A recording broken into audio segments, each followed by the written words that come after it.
너희 안에 이 마음을 품으라.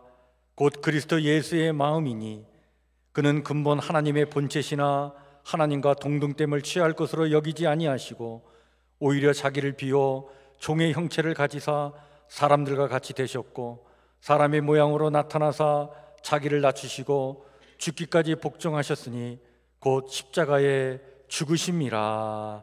아멘.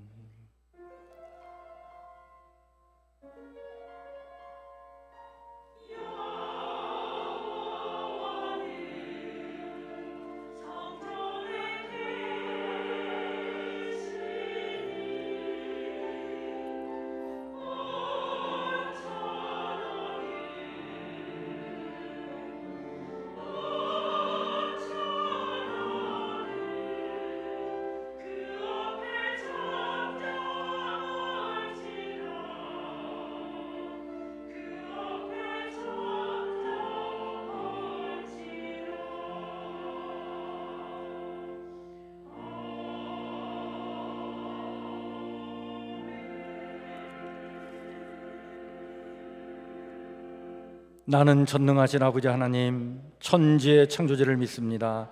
나는 그의 유일하신 아들 우리 주 예수 그리스도를 믿습니다. 그는 성령으로 잉태되어 동정녀 마리아에게서 나시고 본디오 빌라도에게 고난을 받아 십자가에 못 박혀 죽으시고 장사된 지 사흘 만에 죽은 자 가운데서 다시 살아나셨으며 하늘에 오르시어 전능하신 아버지 하나님 우편에 앉아 계시다가 거기로부터 살아있는 자와 죽은 자를 심판하러 오십니다. 나는 성령을 믿으며 거룩한 공교회와 성도의 규제와 죄를 용서받는 것과 몸의 부활과 영생을 믿습니다. 아멘.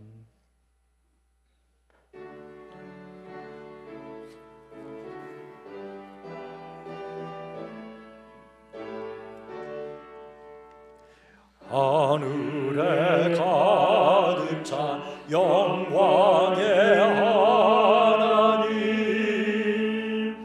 온 땅에 충만한 존귀하신 하나님, 생명과 빛으로 지혜와 권능으로 언제나 지키시는 하나님, 성부와 성자와 성령 삼위의 하나님, 우리 예배를 받아주시옵소서.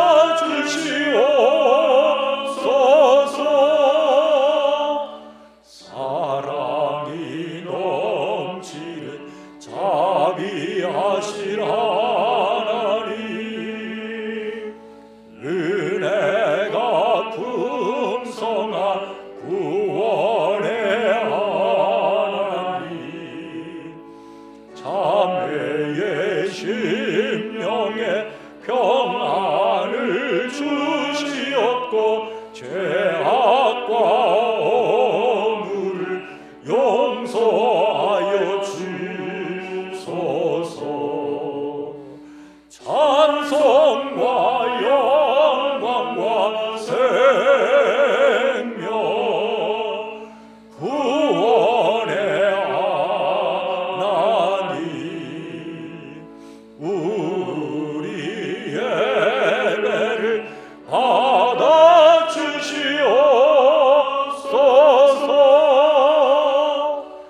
연약한 심령을 굳게 세워주시고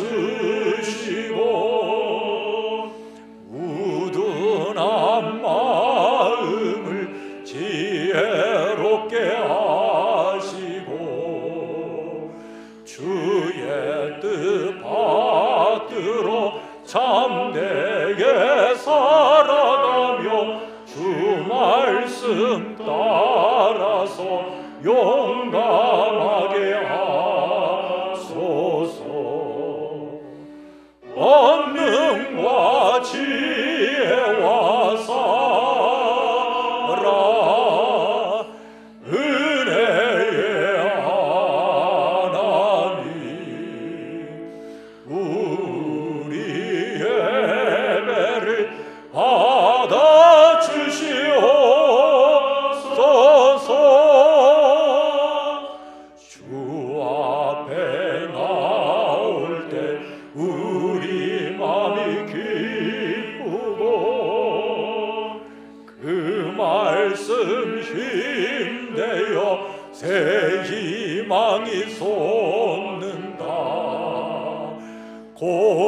환난도 슬픔도 이기게 하시었고 영원에 잇대어 살아가게 하소서. 우리의 자랑과 기쁨 생명의 하나님, 우리의 예배를 받아주시옵소서.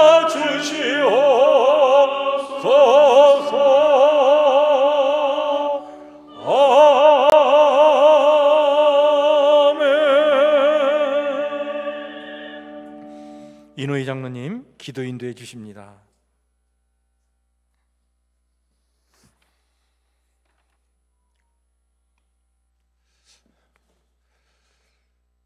좋은 계절을 주시어 풍성한 결실이 있게 하시는 하나님 아버지, 이 좋은 계절에 건강한 육체와 맑은 정신을 주시고 주님 앞에 나와 기도와 찬양으로 예배할 수 있게 하시니 감사합니다.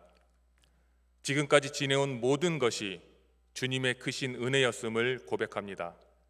앞으로 나갈 길도 주님께서 지키실 줄 확신하오니 저희의 믿음의 발걸음을 쉬지 않게 하옵소서.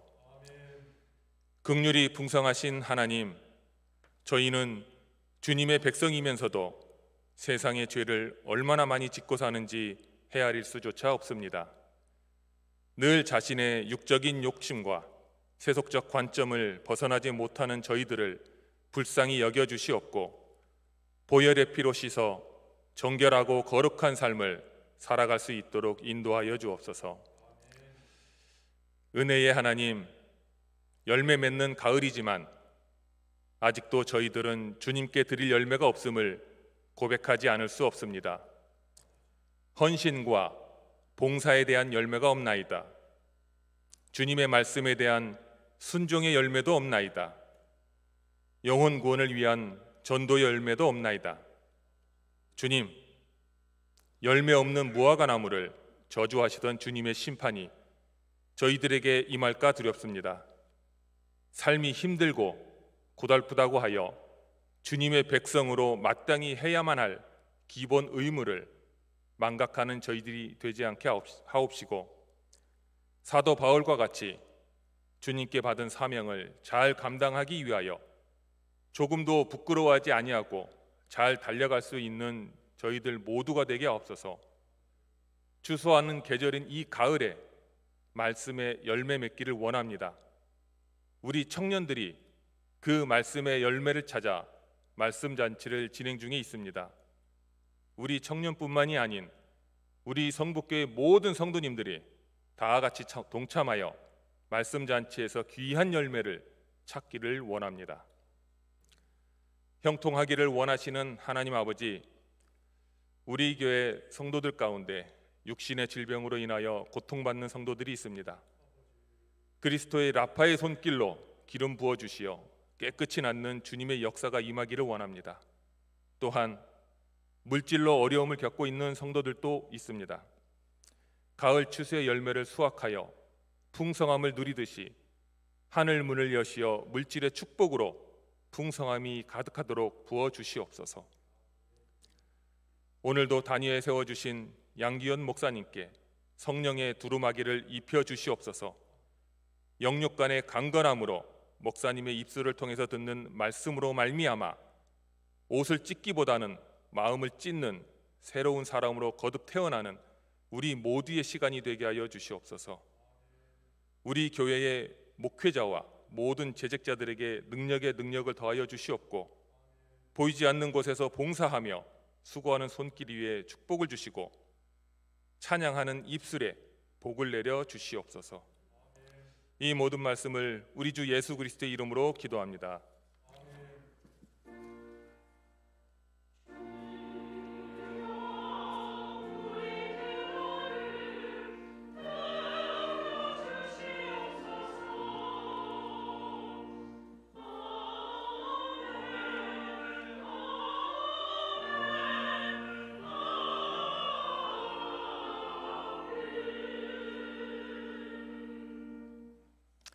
교회 소식을 우리 함께 같이 나누겠습니다. 주보를 참고해 주시길 바랍니다. 계속해서 우리 주일 오후에 말씀 잔치 계속 이어집니다. 우리 지난주까지 해서 세 번째 시간을 가졌는데 오늘은 네 번째 시간입니다. 우리가 시간이 거듭될수록 아주 은혜가 넘치는 그런 시간을 나누고 있는데요. 우리 성도님들 모두가 함께 동참해 주시길 바랍니다. 우리 오후 2시에 이 자리에서 대면으로 또 비대면으로 진행을 하니까 여러분들 다 참여할 수 있으십니다. 또 말씀 잔치 기간에 우리 특별히 청년들을 놓고 기도하는 가운데 있습니다. 그래서 우리 청년들, 우리 교회 청년들이 청년에 나오는 청년들뿐만 아니라 우리 가정에 있는 청년들 다 포함해서 우리 청년들을 위해서 기도하는 그런 기간인데, 그래서 매일 저녁 10시에 10분간 텐텐 기도회를 지금 진행 중에 있습니다. 여러분들 이런 문자가 기관장을 통해서 또 샘터지기를 통해서 이렇게 공유되면 이 기도 제목을 보시고 함께 기도해 주시고, 또 영상 또 찬양이 이렇게 같이 공유되는데 그 찬양을 같이 들으면서 우리 청년들을 놓고 기도하는 그런 시간을 꼭 함께 같이 나누어 주시길 바랍니다. 우리 10월 달에 우리 성경 통독은 사무엘상 한데, 이번 주는 사무엘상 29장부터 사무엘하 11장까지 말씀을 읽도록 그렇게 하겠습니다. 또 매일 아침마다 나누는 오늘의 말씀 묵상은 욥기의 말씀입니다. 9장부터 11장까지 말씀을 나누는데, 여러분들 그 욥기를 혼자 이렇게 읽으시면 욥기 말씀이 참 어려워요. 근데 이렇게 오늘의 말씀 묵상을 통해서 함께 같이 나누시면 여러분들 그 말씀의 뜻을 잘 이해하시고 또 은혜가 될 줄 믿습니다. 오늘의 말씀 묵상을 함께 같이 그렇게 나누시길 바랍니다. 오늘 3부 예배 후에 권세 원례가 있겠고, 또 3부 예배 후에 목양실에서 임시당회가 있겠습니다. 2022년도 내년도 우리 교육부 신임 교사를 위해 모집이 있습니다. 여러분들 우리 다음 세대의 양육을 위해서 헌신할 교사들이 참 많이 필요합니다. 청년부터 시작해서 또 나이 드신 우리 집사님, 권사님까지 우리 다음 세대를 위해서 할 일이 참 많습니다. 교사로 여러분들이 자원해 주시고 이렇게 같이 모집에 응해 주셔서 여러분 우리 교회에 아이들이 그렇게 많지는 않지만 그러나 준비된 교사가 잘 갖춰지면, 이 교사는 그릇이거든요. 그릇이 잘 갖춰지면 하나님께서 그 그릇에 또 넘치는 은혜로 또 아이들을 보내주실 줄 믿습니다. 그래서 참 교사가 중요합니다. 여러분들 교사를 위해서 많이 기도해 주시고 또 이렇게 헌신해 주시길 바랍니다. 3, 4부기 성경 통독 완료자 명단이 주부에 있는데요. 확인해 주시고 혹시 누락된 이름이 있다면 알려주시면 감사하겠습니다. 방역 지침에 따라 지금 접종 완료자에 한해서 20%까지 그 예배당 자석수의 20%까지 모여 예배 드릴 수 있게 되었습니다.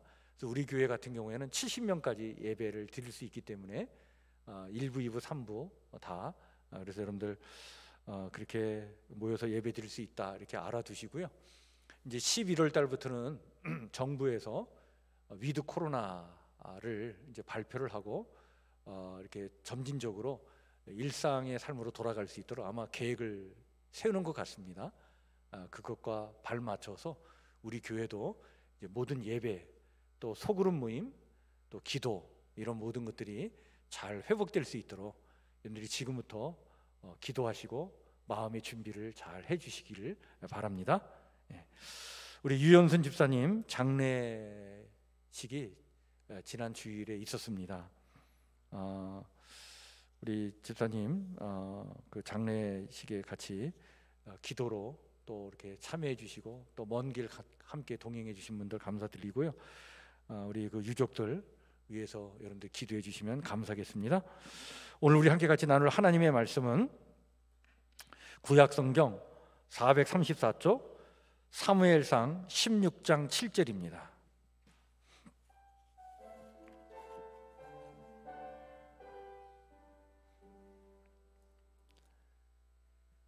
사무엘상 16장 7절 말씀, 한 절 말씀이니까 오늘은 이 한 절 말씀을 우리 같이 한 목소리로 같이 읽도록 하겠습니다.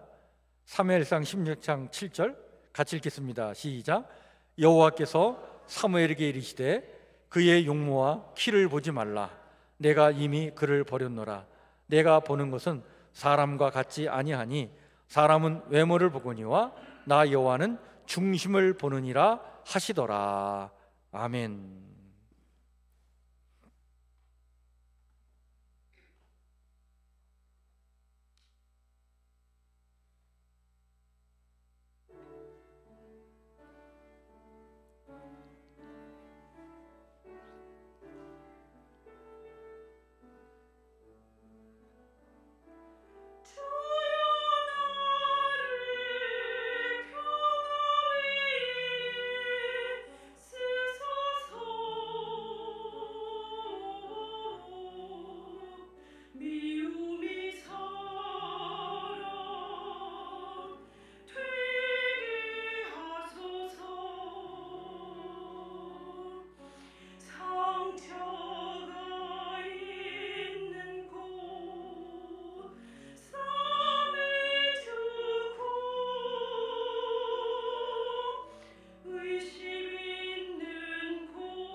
아멘.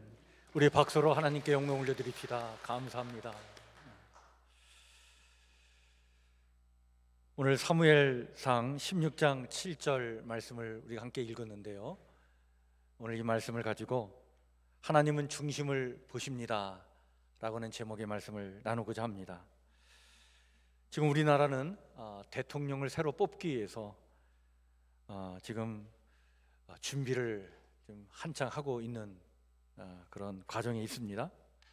저는 개인적으로 지금 우리나라의 지도자들이나 또 지도자가 되겠다고 하는 사람들에게 꼭 권해주고 싶은 책이 한 권 있습니다. 구약 성경 중에 사무엘상과 사무엘하, 사무엘상하 이 책을 꼭 한번 읽어보라고 권해주고 싶어요. 신앙을 떠나서 정말 배울 게 너무나 많은 그런, 또 지도자라면 반드시 읽고 배워야 될 것이 너무 많은 책이 사무엘상하다 이렇게 봅니다. 물론 우리가 알고 있듯이 사무엘상하는 다윗이라고 하는 한 인물에게 이렇게 초점을 맞추고 좀 많은 이야기를 하고 있는데, 7세에 부름을 받아서 30세의 왕이 될 때까지 다윗은 많은 시련을 겪게 되죠. 그 시련을 통해 단련받아서 왕이 됩니다. 또 왕이 되고 난 다음에 70세까지 한 40년 동안 그는 이스라엘을 다스리면서 정말 어떤 지도자가 보여줄 만한 어떤 사람됨, 인간됨, 또 지도력을 우리에게 참 많이 알려주고 있죠. 그런 면에서 참 배울 것이 많고, 또 지도자라면 한번 꼭 이 성경 사무엘상하를 한번 읽어봤으면 하는 그런 바람이 있습니다. 근데 여러분, 이게 성경을 우리가 읽다 보면 구약 성경에 아주 특별한 게 하나 있어요. 그게 뭐냐면, 지도자로 부름을 받는 사람들은 반드시 어떤 의식을 치르게 되어 있습니다. 그 의식이 바로 뭐냐면 기름 부음의 의식을 반드시 치르게 되어 있습니다. 기름 부음이라고 하는 것은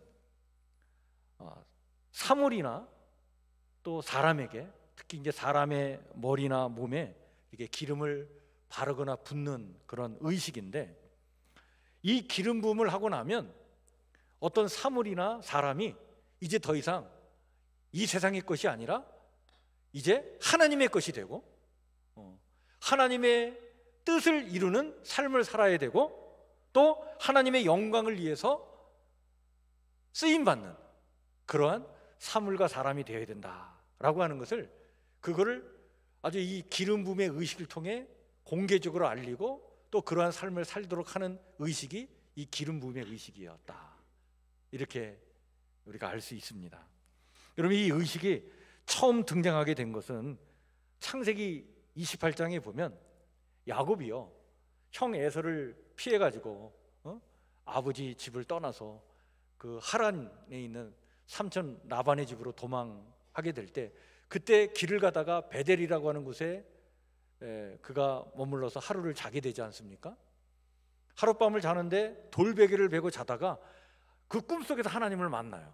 하나님의 계시를 받고 하나님의 말씀을 듣게 되는데, 그때 아침 일찍 깨어난 이 야곱이 그 돌베개를 가져다가 그걸 기둥을 세우고 거기다가 기름을 바르고, 그리고 나서 선포합니다. 이곳은 곧 이제 하나님의 집이다. 하나님의 집이라는 뜻이 베델이거든요.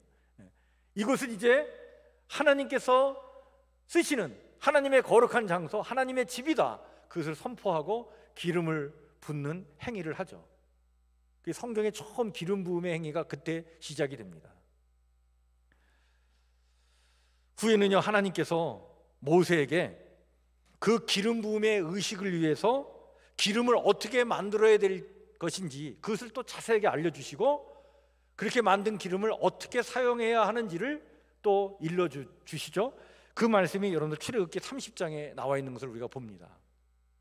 이때 이 기름을 만들 때는 제일 좋은 향품, 아주 순수한 모략 약 6kg, 또 향기로운 육개 약 3kg, 향기로운 창포 약 3kg, 계피 약 6kg, 그리고 올리브 기름 약 한 4리터를 구해가지고 향을 만드는 방법으로 이 모든 것을 섞어서 아주 향기롭고도 거룩한 기름을 만들라고 하셔요.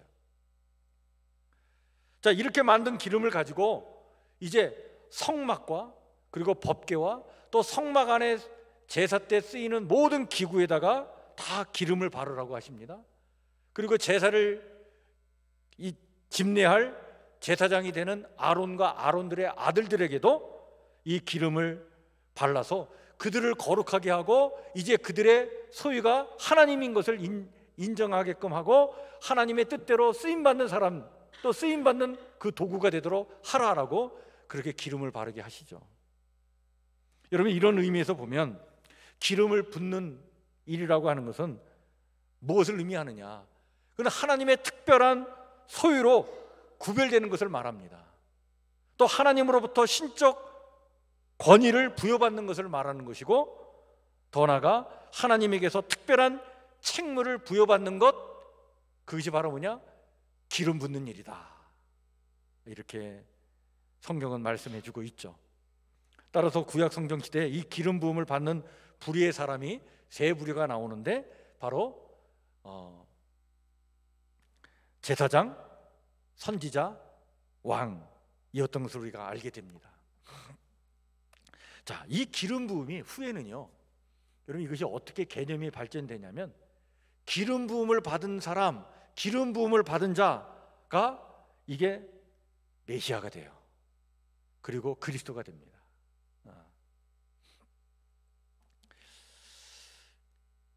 그 메시아는 이제 히브리어고 이제 그리스도는 헬라어인데 원래 그 뜻은 기름 부음을 받은 자를 얘기하는 거예요. 그러니까 이 땅에 우리의 구원자로 오신 주님은 기름 부음 받은 자로 오신 거예요. 하나님의 소유로 하나님의 뜻을 이 땅에 이루시기 위하여, 하나님의 사명을 온전히 이 땅에 이루시기 위하여 우리의 구원자로 오신 분이 바로 메시아 되신 예수 그리스도시다 라고 하는 사실이죠. 여러분, 이 기름 부음이 신약 성경으로 넘어와 가지고는 이것이 어떻게 새롭게 이해가 되냐면, 구약 성경에서는 직접 기름을 만들어서 기름을 부었지만 신약 성경으로 넘어와 가지고는 이것이 이렇게 새롭게 이해가 됩니다. 그게 바로 뭐냐면 성령의 임재의 은총을 받는 것, 이것이 기름 부음을 받는 거다라고 이렇게 새롭게 이해가 되게 됩니다.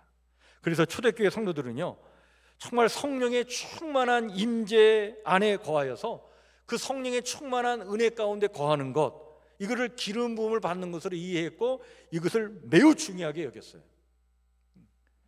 여러분, 요한일서 2장 20절 27절에 보면 이렇게 말씀해 주고 있습니다. 너희는 주께 받은 바 기름 부음이 너희 안에 거하나니 아무도 너희를 가르칠 필요가 없고 오직 그의 기름 부음이 모든 것을 너희에게 가르치며 또 참되고 거짓이 없으니 너희를 가르치신 그대로 주 안에 거하라. 무슨 말씀입니까? 성도요, 하나님의 백성은 이 땅의 왕 같은 제사장인데, 자, 이 왕 같은 제사장으로서의 사명을 잘 감당하도록 성령께서 친히 우리 안에 임재하셔서 우리를 가르치시고 우리를 인도하시고 우리를 이끌어 주실 텐데, 이 성령의 임재하심의 은총 속에 살아가도록 늘 주 안에 거하라. 늘 주 안에 거하여 성령의 임재하심 속에 살아라. 그것이 기름 부음의 은총을 받는 것이고, 그래야 성도답게 살 수 있다. 그래야 하나님 자녀답게 이 땅을 살아갈 수 있는 것이다. 내 힘으로 이 땅을 살아가는 것이 그리스도인들이 아니라 성령의 임재하심 속에 살아가는 것이 그리스도인들의 삶이다.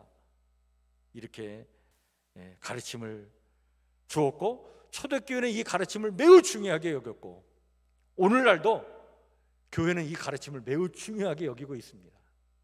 여러분, 오늘도 하나님은 우리 가운데 기름 부음의 은총을 내려주실 줄 믿습니다. 성령 충만의 은혜를 부어주실 줄 믿습니다. 그 은혜를 사모하시길 바랍니다. 하나님의 영 성령님께서 우리 안에 거하셔야 우리는 정말 하나님의 사람으로 이 땅을 제대로 살아갈 수가 있어요. 여러분, 성령의 은혜가 우리 안에 임하게 되면 하나님이 주시는 참된 만족과 기쁨과 평안이 내 안에 있게 됩니다.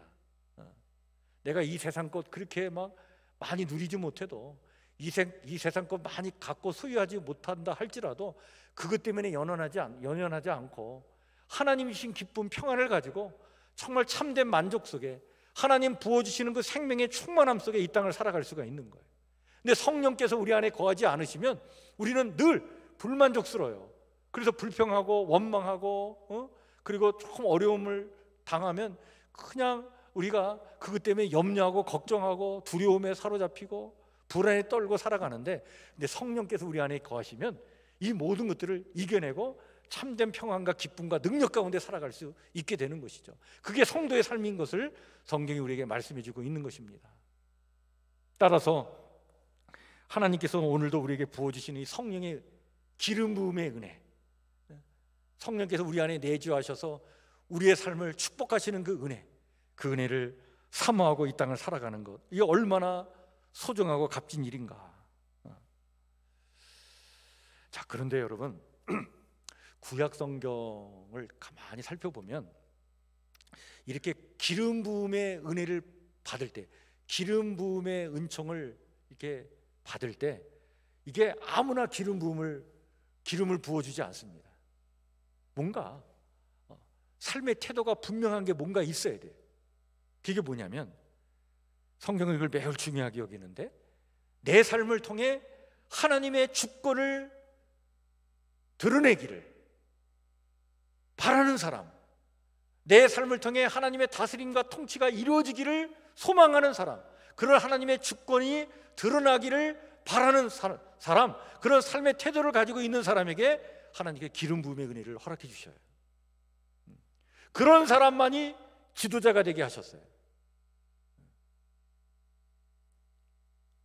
따라서 구약 성경에 나오는 여러분들 왕이나 제사장이나 선지자들은 모두는요, 이러한 의식을 가지고 하나님의 주권을 드러내고자 헌신된 사람이었고, 그들을 택하여 하나님은 기름을 부으셔서 하나님의 일을 감당하도록 해주셨다.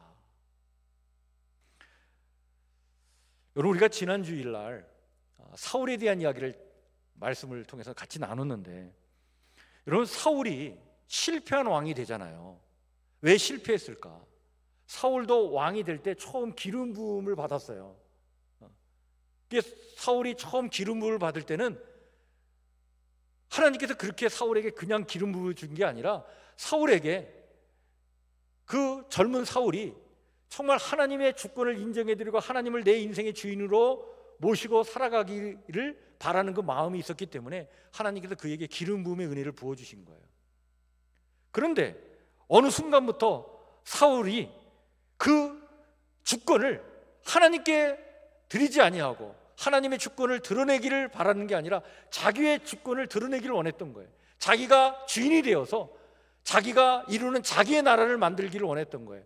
하나님이 주인 되셔서 하나님의 나라를 이루실, 이것이 하나님의 소망이었고 뜻이었는데, 그런 하나님의 나라가 아니라 내 나라, 내가 주인 되어서 내가 다스리는 나의 나라를 만들고 싶었던 거예요. 그 순간부터 하나님의 영이 사울을 떠납니다. 그래서 사울은 결국 그것 때문에 실패한 거예요. 여러분, 사울 왕을 이어서 두 번째 이스라엘의 왕이 된 사람이 누구냐면 다윗이죠. 자, 근데 다윗을 보면 그 중심을 보시는 하나님 앞에서 다윗이 합격점을 받습니다. 오늘 우리가 읽은 본문의 말씀이 사무엘상 16장 7절 말씀 한 절만 읽었는데, 사무엘상 16장 전체의 말씀이 다윗이 기름 부음을 받는 이야기예요. 하나님께서 사무엘에게 말씀하시죠. 내가 이미 사울을 버려 이스라엘 왕이 되지 못하게 하였거늘 네가 그를 위하여 언제까지 슬퍼하겠느냐? 너는 뿔에 기름을 채워가지고 가라. 내가 너를 베들레헴 사람 이새에게로 보내리니 이는 내가 그의 아들 중에서 한 왕을 보았느니라. 하나님을 떠나고 하나님의 말씀을 거역해서 악령에 시달리는 사울을 보면서 사무엘이 너무 가슴이 아팠던 거예요. 그 사울 왕을 보면서 너무 슬퍼하고 있었어요. 그때 하나님께서 사무엘에게 말씀하신 거예요. 언제까지 내가 슬퍼하겠느냐? 내가 새로운 왕을 세울 테니까 베들레헴에 있는 이새의 집에 가가지고 그 아들 중에 한 사람을 내가 사인을 보낼 때 그에게 기름을 부어라. 뿔에다 기름을 넣어가지고 가라는 거예요. 이 말을 들은 사무엘이 놀래가지고 말이죠, 하나님께 이렇게 말을 합니다. 내가 어떻게 그렇게 할 수 있겠습니까? 만일 사울이 그것을 알면 나를 죽일 텐데요. 왕이 살아있는데 새로운 왕을 세운다는 건 있을 수 없잖아요. 사무엘이 놀래가지고 얘기하는데 하나님께서 사무엘에게 이렇게 말씀하시죠. 암송아지를 끌고 가가지고 베들레헴 사람들이 놀라지 않도록 내가 너희들과 함께 하나님 앞에 제사 드리기를 원한다. 그래가지고 사람들을 모아놓고 제사를 드리고 그 자리에 이세의 가족 아들들을 초대해가지고 그들 중에 내가 사인을 보내면 그 아들 중에 한 사람을 기름을 부어라. 이렇게 말씀해 주시죠. 그래가지고 이 사무엘이 암송아지를 끌고 베들레헴을 찾아갑니다. 베들레헴 사람들이 난리가 난 거예요. 왜? 여러분들 그때 당시에 사무엘이요 대단한 존재감이 있었거든요. 이 사무엘이 베들레헴 그 촌구석에 왔으니, 베들레헴이 그 큰 도시가 아니었거든요. 그냥 작은 마을이었는데 그 작은 마을에 왔으니 이 마을 사람들이 놀란 거예요. 도대체 뭐 때문에 왔지? 막 그 마을의 장로들이 놀래가지고 막 어떻게 오셨습니까? 막 무슨 일입니까? 그러는데 사무엘이 얘기하죠. 우리 하나님께 함께 예배 드립시다. 제사 드리기 위해서 왔다. 그래가지고 그 송아지를 가지고 제사를 드리고 난 다음에 그 자리에서 이새의 아들들을 본 거예요. 자, 첫째 아들을 봤어요. 엘리압이었습니다. 그런데 이 엘리압을 보는 순간 사무엘이 감탄을 한 거예요. 너무 잘생겼고 너무나 호감이 있고 너무나 마음에 들었어요. 그래서 이 사무엘이 뭐라 그랬냐면, 야, 이 사람이야말로 과연 여호와께서 택하신 자로구나. 그 첫째 아들을 보는 순간 그냥 꽉 마음에 든 거예요. 그런데 하나님께서 사인을 보내주지 않으셨어요. 오히려 하나님께서 이렇게 말씀하신 거예요. 내가 보는 것은 사람이 보는 관점과 다르다. 사람은 외모를 보지만 나 여호와는 중심을 보느니라. 그러면서 엘리압이 아니라는 거예요. 그래서 둘째 아들을 봤어요. 아비나답이었습니다. 둘째도 아닌 거예요. 셋째 삼마를 봤습니다. 삼마도 아닌 거예요. 그래갖고 계속 일곱째 아들까지 다 봤어요. 하나님의 사인이 없었어요. 그래서 이 사무엘이 얘기합니다. 이새에게 다냐? 아닙니다. 막내 아들 하나가 있는데 여덟째 아들인데 지금 이 아들이 그냥 변변치 못해가지고 들에 나가가지고 양을 치고 있습니다. 그래? 그 아들 데려와라. 그 아들이 오기까지는 내가 식탁에 앉지 않겠다. 당신네들이 대접하는 거 내가 먹지 않겠다는 거예요. 그 막내가 그래서 왔어요. 다윗이었죠. 다시 딱 왔는데 보니까 눈에 총기가 있는 거예요. 그때 하나님의 사인이 떨어집니다. 하나님께서 사무엘에게 이렇게 말씀하신 거예요. 이가 크니 일어나 기름을 부어라. 여러분, 이 이야기에서 우리 이러한 질문을 던지게 돼요. 도대체 다윗의 중심이 어땠길래 사람의 중심을 보시는 하나님께 다윗은 합격점을 어떻게 받을 수 있었을까? 무엇 때문일까? 여러분, 다윗의 중심은 기름 부음을 받기에 합당할 정도로 무엇이 있었냐면 하나님의 주권을 인정해 드리는 믿음과 신앙이 있었던 거예요. 그 어린 나이에 다윗에게 그 믿음이 있었던 거예요. 이런 다윗을 향하여 하나님께서 친히 이렇게 말씀하셨다고 사도행전 13장 22절은 말씀해 주고 있습니다. 내가 이새의 아들 다윗을 만나니 내 마음에 합한 자라. 내 뜻을 다 이루리라. 기름을 부어줄 만하게 다윗은 하나님 마음에 맞았던 거예요. 하나님 마음에 딱 합했던 거예요. 다시 말해 다윗은 매사에 하나님의 주권을 인정하며 살았던 사람인 것을 하나님 아셨던 거예요. 내 인생의 주인은 내가 아니라 하나님이십니다. 그런 하나님의 주권을 인정해 드리며 살았던 이 다윗의 그 중심을 보시고 하나님께서 됐다. 너는 기름 부음받아 합당하다. 인정해 주신 거예요. 우리가 이것을 어떻게 알 수 있냐면요, 여러분, 이 다윗은 어릴 때부터, 다윗이 어릴 때 한 일이 뭐냐면 양을 치는 일이에요. 양을 치는 일이 참, 이게 참 힘든 일이고 참 외로운 일이에요. 양을 몰고서 그냥 들을 이렇게 오랫동안 다녀야 되는데, 그 형들이 다 그 힘들 일이, 이거 그냥 귀찮은 일이니까 동생 다윗에게 맡겼을 때, 다윗이 그 양을 치는 일을 맡았을 때 그냥 억지로, 그냥 불평하면서 마지못해 양을 치지 않았다는 거죠. 비록 형들이 하기 싫은 일을 자기에게 줘서 자기가 맡았지만, 그러나 이것이 하나님께서 주신 일이라고 여기고 정성을 다했던 거예요. 정성을 다한 거예요. 그것이 다윗이 자기의 삶을 통해 하나님의 주권을 인정해 드리는 행위였던 거예요. 그래서 양을 치는 일을 소홀히 하지 않고 정성을 다했는데, 어떻게 정성을 다했느냐? 여러분, 양을 칠 때 이 양들이, 그 양들의 마음을 안정시키기 위해서 들에서 이 다윗이 수금을 치면서 연주를 한 거예요. 자기의 외로움을 달래기 위해서 시를 지어서 하나님을 찬양을 했습니다. 그리고 양을 잘 돌보기 위해서, 양을 해치기 위해서 접근하는 그 들짐승을 몰아내기 위해서 물매질을 열심히 연습을 한 거예요. 그래서 물매질을 통해서 돌을 던지면 정확하게 그 목표점에 맞출 정도로 그렇게 물매질의 달인이 되었던 거죠.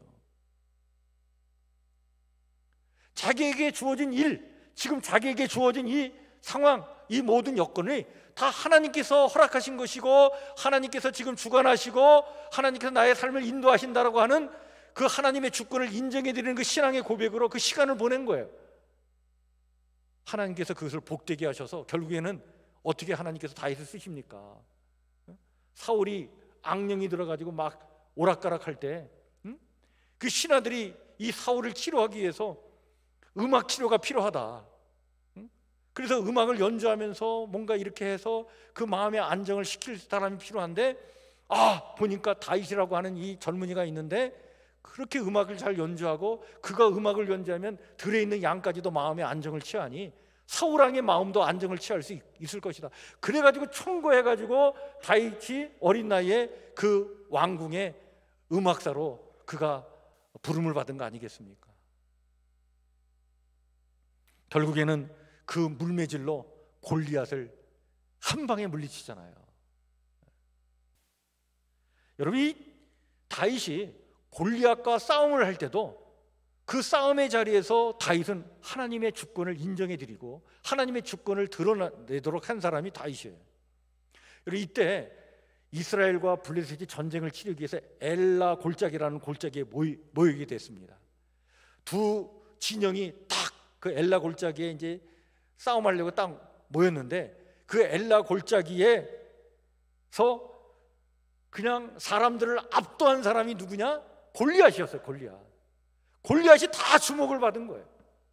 왜냐하면 골리앗의 키가 3m예요. 성경에 보니까 골리앗이 입은 갑옷의 무게만도 5,000세겔이었다라고 나오는데, 5,000세겔을 오늘로 환산하면 57kg이에요. 57kg이나 되는 갑옷을 입은 거예요. 그리고 그것뿐입니까? 이 다리에 놋 각반을 찼고, 어깨에는 놋 단창을 메었고, 배틀채 같은 창자루를 들었는데, 그 창자루 끝에 달려있는 창날이 있는데 그 창날의 무게만 해도 7kg이나 되었다. 엄청나게 큰 창을 들고서 딱 전쟁터에 나선 거예요. 와, 모든 사람이 다 주목을 끈 거예요. 그러니 이런 골리앗을 보면서 블레셋 사람들은 흐뭇했을 거예요. 야, 골리앗이 있는 한 우리는 싸움에서 질 리가 없다. 반대로 이스라엘 사람들은 골리앗을 보면서 쫄아가지고 두려움과 공포에 질렸을 거예요. 저놈 때문에 우리는 이길 수 없겠구나.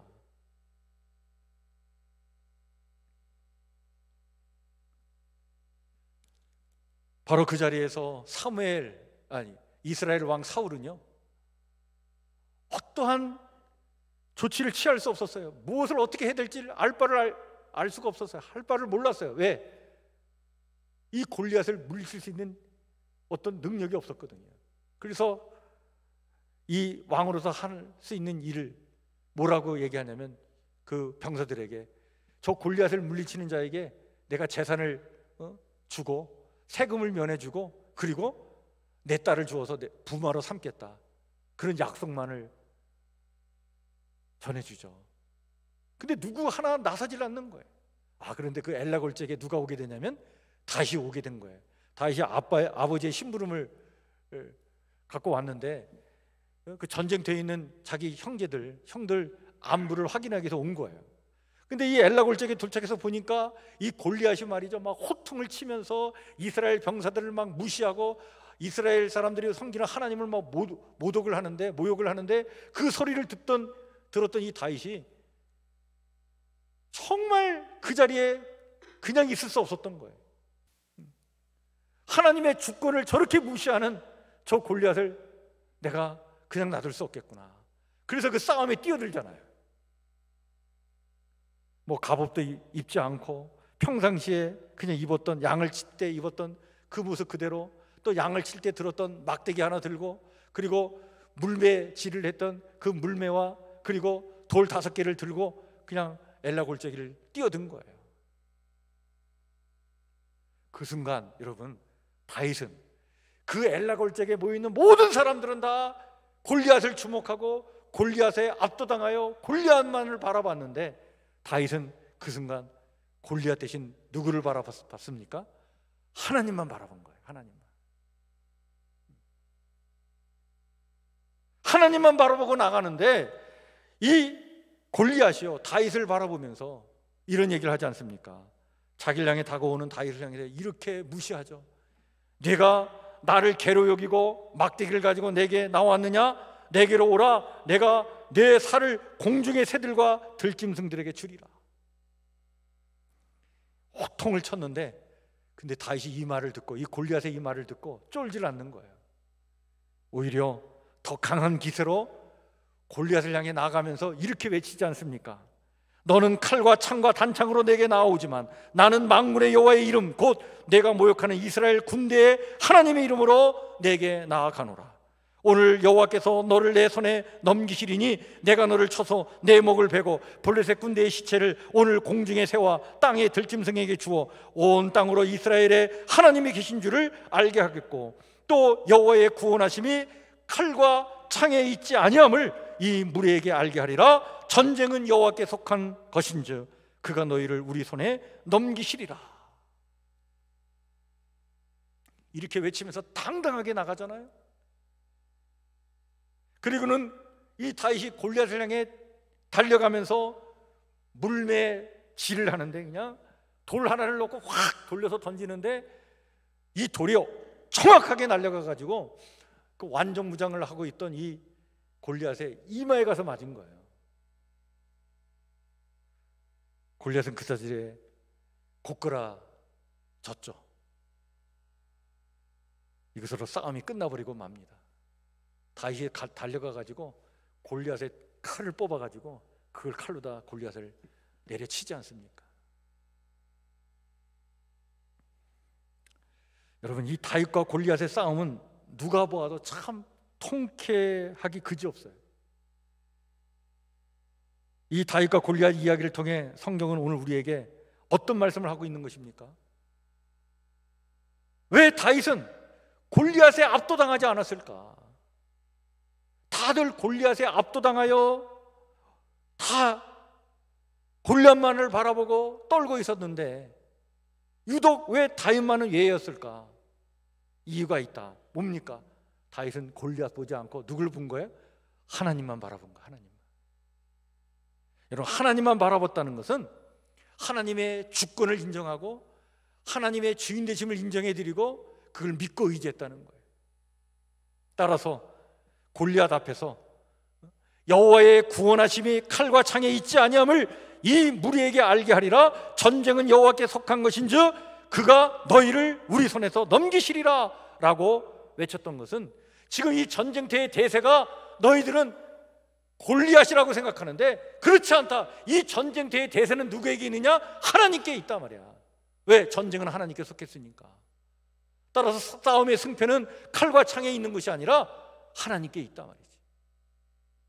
주인 되시고 주권을 가지시고 역사를 움직이시는 하나님께 달려 있단 말이에요.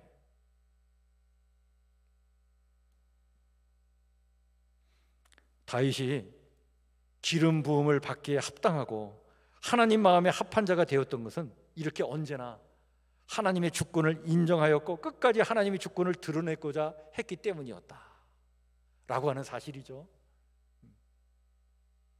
여러분, 왕이 된 후에 다윗도 부족한 인간이라, 허물이 많은 인간이라 죄를 짓잖아요. 다윗이 끔찍한 죄를 짓잖아요. 그러나 그럼에도 불구하고 끝까지, 그럼에도 다윗은 하나님의 주권, 하나님의 주인 되심을 끝까지 인정하고 드러내고자 했던 지도자였다. 이것이 다윗이 간 길이에요. 이 다윗이 간 길을 성경은 이것이 바로 바른 길이요, 하나님께 영광된 길이요, 하나님 마음에 합한 길이라고 얘기하고 있는 거예요. 여러분, 하나님은 오늘도 우리의 중심을 보시는 줄 믿으시길 바랍니다. 우리의 중심을 보시는 거예요. 하나님의 주권을 인정해 드리고 내 삶의 주인이 내가 아니라 하나님인 것을 인정해 드릴 때 하나님은 기름 부음의 은총을 우리 가운데 내려주실 줄 믿으시길 바랍니다. 성령 충만한 은혜를 우리에게 부어주시는 거예요. 그 성령의 충만한 은혜가 우리 가운데 있으면 참 우리의 마음이 평안하고 기쁨이 충만하고 우리의 삶의 생명력으로, 하나님 부어주는 생명력으로 충만한 삶을 살 뿐만 아니라, 여러분, 우리가 사는 일상의 삶이 우리의 인간의 눈으로 보면 참 별 볼 일 없어 보이지 않습니까? 그렇게 우리가 뭐 대단한 인생을 살지 않는 것처럼 보이잖아요. 그냥 하루 일어나가지고 하는 일들이 뭐예요? 그런데 여러분, 그렇게 소소하고 사소한 일이라 할지라도 그것이 성령의 임재하심 속에서 이루어지는 일이면 그것이야말로 하나님의 일이요, 하나님 기뻐하시는 일이요, 하나님께 복된 일이 될 줄 믿으시길 바랍니다. 하나님 보실 때는 하찮은 일이 아닌 거야. 하찮은 인생이 아닌 거예요. 왜? 성령의 은혜 가운데서 이루어지는 삶이기 때문에 하나님이 기뻐하시고 그것이 축복된 일이고 가치 있는 일이고 의미 있는 일인 거예요. 그래서 여러분, 그냥 하루 뭐 3끼 먹는 거 그냥 대단한 거 아니지만, 그러나 성령의 은혜 가운데 하루 3끼 먹는 것은 하나님이 기뻐하시는 일이고 하나님께서 영원히 기억하실 만한 일이고 축복된 일인 줄 믿으시길 바랍니다. 그래서 하나님의 은혜 안에서 거하여 살아가는 삶이라는 것은 여러분, 무의미한 게 하나도 없어요. 다 가치 있는 거예요. 내가 이 나이에, 이 노년에 산다는 게 이게 무슨 가치가 있는가? 하나님 빨리 나를 불러주시지, 이렇게 생각할 수도 있지만 그렇지 않습니다. 여러분들의 노년이 하나님 보시기에는 정말 영광되고 하나님 기뻐하시는 노년의 삶이 될 줄 믿습니다. 그게 무의미한 게 아닌 거예요. 왜? 성령을 모시고 살아가는 삶은 영원한 삶인 거예요. 그 시간은 영원한 시간으로 이어지는 영생 복락을 누리는 시간을 지금 살고 있는 거예요. 하나님이 영원히 기억해 주실 것입니다. 따라서 나의 시간, 나의 재물, 나의 재능, 나의 모든 것이, 이것이 성령의 은혜 안에서 이루어지는 삶이라면 그것은 다 하나님의 것이 되는 것이고 하나님의 영원한 것이 되는 것이고 진정 하나님 기뻐하시는 일이 되는 것이다 라고 하는 사실입니다. 우리가 오늘 주일을 맞이해서 주님 앞에 나와서 예배를 드리는데, 여러분, 예배를 드린다는 게 무엇을 의미하는 걸까요?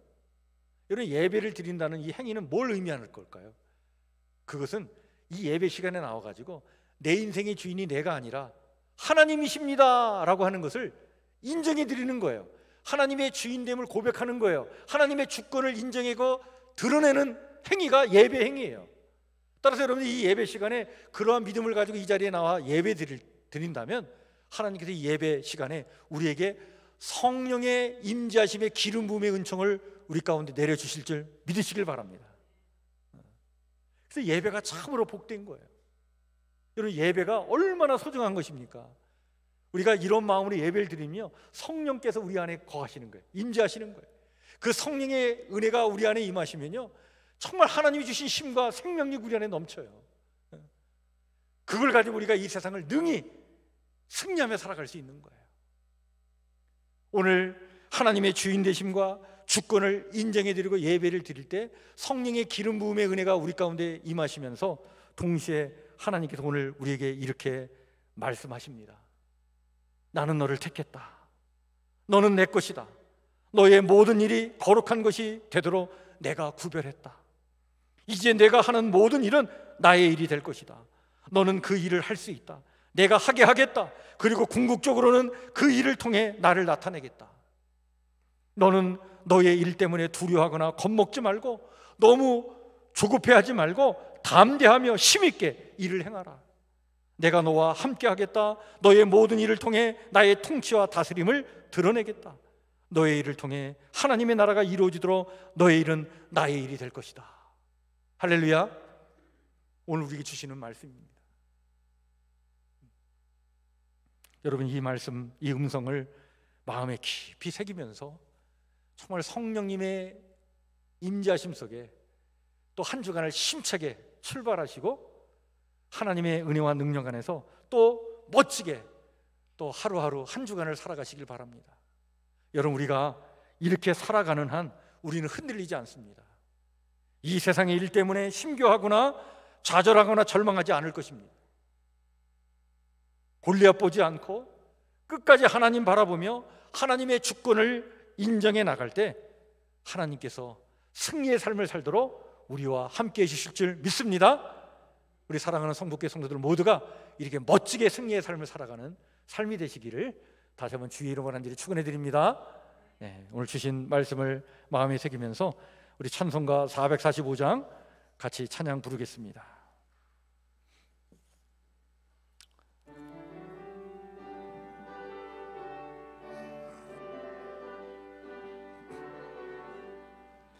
태산을 넘어 험곡에 가도 빛 가운데로 걸어가며 주께서 항상 지키시기로 약속한 말씀 변치 않네.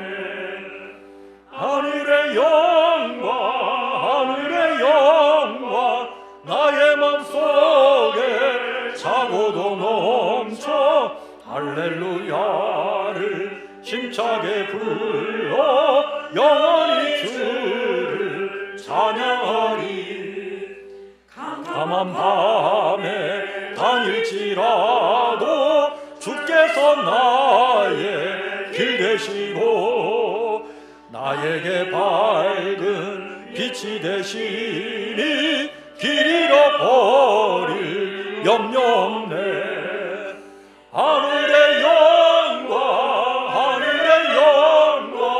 나의 맘속에 차고도 넘쳐 할렐루야를 힘차게 불러 영원히 주를 찬양하리. 광명한 그빛 마음에 받아 찬란한 천국 바라보고 할렐루야를 힘차게 불러 날마다 빛에 걸어가리. 하늘의 영광 나의 맘속에 차고도 넘쳐 할렐루야를 힘차게 불러 영원히 주를 찬양하리. 할렐루야. 우리 앞에 옆에 주의 살피면서 한번 인사 나누겠습니다. 반갑습니다. 주의 사랑으로 사랑합니다. 축복합니다. 건강하시길 바랍니다. 환절기에 여러분들 몸 관리 잘 하시고 건강하시길 바랍니다. 제가 기도하고 축복 기도로 예배를 마치겠습니다. 기도합니다. 하나님, 지난 한 주간 정말 하나님의 자녀로 또 성도로서 정말 하나님 뜻 가운데에 거룩한 삶을 살아가기가 참 만만치 않은 현실에서 저희가 살았습니다. 그러나 그럼에도 불구하고 굳세게 믿음을 지키게 해주시옵고 또 오늘 이 거룩한 주일에 주님 앞에 나와 예배를 드리며 또 각자의 처지와 형편에 따라 정성을 다하여 예물을 드리며 예배케 해주셨사오니 하나님 참으로 감사를 드립니다. 귀한 예물을 드린 귀한 손길 하나님 축복해 주시고 하나님의 능력에 또 권능의 오른손으로 우리 성도들의 손을 꽉 붙잡아 주셔서 또 맞이하는 한 주간 하나님의 인도하심을 받아 멋지게 승리의 삶을 살아가도록 하나님 축복하여 주시옵소서. 이 환절기에 건강 잃지 않길 원합니다. 또한 여전히 속상하고 억울한 일이 있고 잘 풀리지 않고 더욱 꼬여만 가는 어려운 상황들이 있고 또 유혹하고 시험받는 일들이 많이 있지만 그러나 그런 것들에 우리가 시들리지 않길 원하오니 아버지 하나님 우리의 믿음을 온전히 붙잡아 주시옵소서. 문제만 바라보지 않길 원합니다. 문제의 너머에 계신 하나님 바라보길 원합니다. 그 믿음의 눈을 가지고 하나님의 주권을 인정해 드리며 아버지님이여 다윗처럼 멋지게 승리의 삶을 살아가도록 하나님 우리와 함께하여 주시옵소서. 특별히 아버지님이여 시험을 앞두고 있는 우리 고3 수험생들을 놓고 기도합니다. 아버지 하나님 길을 열어주시옵고 정직한 노력과 땀의 대가를 얻을 수 있도록 저들의 아버지는 지혜를 하나님 붙잡아 주시고 아버지 하나님 시험 준비 잘하여 시험 잘 볼 수 있도록 저들의 길을 열어주시길 원합니다. 군에 있는 우리 청년들, 취업을 준비하는 우리 가정의 자녀들, 사회에 적응하여 살아가고 있는 우리 청년들, 자녀들, 아버지 하나님 저들도 멋지게 승리의 삶을 살아가도록 축복하여 주시옵소서. 이 시간 병마와 싸우는 우리 성도 아버지님이여 위하여 기도합니다. 또 성도의 가정에 있는 우리 가족들을 놓고 기도합니다. 아버지 하나님 싸움의 주인은 하나님이신 줄 믿사오니 이 어려움 중에 하나님 바라보게 도와주시옵고 도움을 주신 하나님, 능력의 하나님, 아버지님 권능의 하나님, 모든 것을 아버지님 온전케 하신 하나님, 능력의 하나님 바라보며 아버지님이여 평마와 싸워 승리하도록 하나님 함께하여 주시옵소서. 기도할 때에 치료해 주시며 온전케 해주시는 하나님의 역사가 나타날 줄 믿습니다. 우리 가운데 역사하여 주시옵소서. 함께하여 주시옵소서. 하나님의 능력을 체험하는 그런 놀라운 기회가 되길 원하오니 하나님 우리 가운데 함께하여 주시옵소서.